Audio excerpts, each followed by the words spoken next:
അപ്പോൾ ഞാനിന്ന് വന്നിട്ടുള്ളത് പഴയ റെസിപ്പി ആയിട്ട് തന്നെയാണ്. കാന്താരി ചമ്മന്തിയും കപ്പ പുഴുങ്ങിയതുമാണ്. കാന്താരിയൊക്കെ മുറ്റത്ത് തന്നെ ഉണ്ട്. അത് പറിച്ചെടുത്ത് അമ്മയിൽ അരച്ച ചമ്മന്തിയാണ്. ഈ കാന്താരി ചമ്മന്തി കപ്പയും കേൾക്കുമ്പോൾ തന്നെ ആൾക്കാർക്ക് വായിൽ കപ്പലോടിക്കാനുള്ള വെള്ളം ഉണ്ടാകും. ഏത് സമയത്താണെങ്കിലും കഴിക്കാൻ ഇഷ്ടമുള്ളൊരു വിഭവമാണ് കപ്പയും കാന്താരി ചമ്മന്തി. അപ്പോൾ അത് എങ്ങനെയാണ് ഉണ്ടാക്കണമെന്ന് നോക്കാം. ആർക്കും അറിയണ ഒരു റെസിപ്പി തന്നെയാണ്. എന്നാൽ എനിക്കതൊന്ന് വീഡിയോ ചെയ്യണമെന്ന് തോന്നി. ഞാൻ കപ്പ തൊലി കളഞ്ഞെടുക്കുന്നുണ്ട്. ഇതേപോലെ ചെറിയ കഷ്ണങ്ങളാക്കിയിട്ട് തൊലി കളഞ്ഞിട്ട് 4 പീസാക്കിയിട്ടാണ് ഞാൻ പുഴുങ്ങാൻ വേണ്ടി വെക്കുന്നത്. കപ്പയും മീൻകറിയും കപ്പയും ചമ്മന്തി അതൊരു കോമ്പിനേഷൻ തന്നെയാണ്. അത് ആർക്കും ഇഷ്ടപ്പെടുന്നൊരു വിഭവമാണ്. അപ്പം ഞാൻ ചെറിയ പീസാക്കിയിട്ട് കുക്കറിൽ അല്പം ഉപ്പും അധികം വെള്ളം വെച്ചിട്ട് ഒരു 3 വിസിൽ വരെ ചീറ്റിച്ചെടുത്തു. അപ്പം അത് ഞാനൊരു പാത്രത്തിലേക്ക് ഒഴിച്ച് വെച്ചിട്ടുണ്ട്. നമുക്ക് ചമ്മന്തി ഉണ്ടാക്കാം.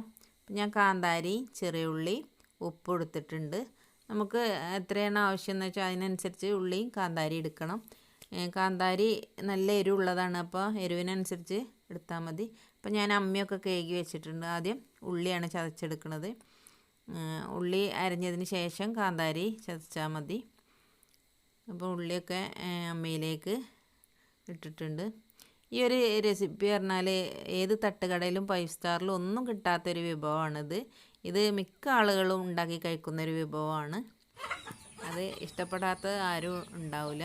അത്രയും ടേസ്റ്റാണ് കപ്പയും മീൻകറിയും അതുപോലെ കപ്പയും ചമ്മന്തി. അതൊരു ഒന്നാന്തരം ടേസ്റ്റാണ്. അത് കഴിക്കാത്തവർ ഇപ്പോഴത്തെ കുട്ടികൾക്കൊന്നും വലിയ ഇഷ്ടം ഉണ്ടാവില്ല. കാരണം ഈ ചമ്മന്തി എന്നൊക്കെ പറഞ്ഞാൽ അവർക്ക് ചിക്കന്, ബിരിയാണി, ബീഫ്, മീൻ അതൊക്കെയാണ് അവർക്കിഷ്ടം. എന്നാലും ആ പഴയ കാലത്തുള്ള ഒരു റെസിപ്പി ഇഷ്ടപ്പെടാത്തവർ ആരും ഉണ്ടാവില്ല എന്നാണ് എനിക്ക് തോന്നുന്നത്. പക്ഷെ ഞാൻ എപ്പോഴും ഉണ്ടാക്കാറുണ്ട്. ഇപ്പോൾ ചമ്മന്തിയൊക്കെ ഇവിടെ റെഡി ആയിട്ടുണ്ട്. ഞാനൊരു സ്പൂണ് വെച്ചിട്ടാണ് അത് വടിച്ചെടുക്കുന്നത്. കൈ കാന്താരി ആയതുകൊണ്ട് പിന്നെ കയ്യിന് നല്ല സുഖം ഉണ്ടാവും. അപ്പോൾ ഞാൻ സ്പൂൺ വെച്ചിട്ട് തന്നെയാണ് എടുത്തത്. ഇപ്പോൾ ചമ്മന്തി റെഡി ആയിട്ടുണ്ട്. ഇനി ഇതിലേക്ക് അല്പം വെളിച്ചെണ്ണയും കൂടെ ഒഴിക്കണം. അമ്മയിൽ നിന്ന് തന്നെ തിന്നാൻ ആണ് തോന്നുന്നത്. അത്രയും വെള്ളം വായിലുണ്ട്. ഇപ്പോൾ ചമ്മന്തിക്ക് ഞാൻ വെളിച്ചെണ്ണയാണ് ഒഴിച്ചത്. ഇനി നമുക്കിതൊരു പാത്രത്തിലേക്ക് എടുക്കാം.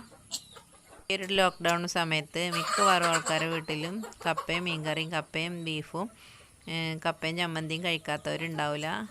അധികം ആൾക്കാരും ആ പഴയ റെസിപ്പികളൊക്കെ ഒന്ന് പരീക്ഷിച്ച് കാണും. പുതിയ റെസിപ്പികളും പരീക്ഷിച്ചിട്ടുണ്ടാവും. എന്താ ബക്കറ്റ് ചിക്കൻ, അതുപോലെ മന്തി, അങ്ങനെയുള്ള റെസിപ്പികളും പരീക്ഷിച്ചിട്ടുണ്ടാവും. അപ്പോൾ ഈ കപ്പയും ഈ ചമ്മന്തി ഇങ്ങനെ കൂട്ടി കഴിക്കാൻ അതിൻ്റെ ഒരു ടേസ്റ്റ് ഏത് ബക്കറ്റ് ചിക്കനും കിട്ടൂല. അപ്പോൾ എല്ലാവരും ഉണ്ടാക്കാത്തവരൊക്കെ ഒന്ന് ഉണ്ടാക്കി നോക്കുക. കാന്താരി ഇല്ലെങ്കിൽ പച്ചമുളക് ആയാലും മതി, എന്നാലും അതിനൊരു പ്രത്യേക ടേസ്റ്റാണ്. അപ്പോൾ എൻ്റെ വീഡിയോ ഇഷ്ടപ്പെട്ടാൽ സബ്സ്ക്രൈബ് ചെയ്യാത്തവർ സബ്സ്ക്രൈബ് ചെയ്യുക, ലൈക്ക് ചെയ്യുക, കമൻറ്റ് ചെയ്യുക. ഇൻഷാ അല്ലാഹ് അടുത്തൊരു വീഡിയോയുമായി വീണ്ടും കാണാം. താങ്ക്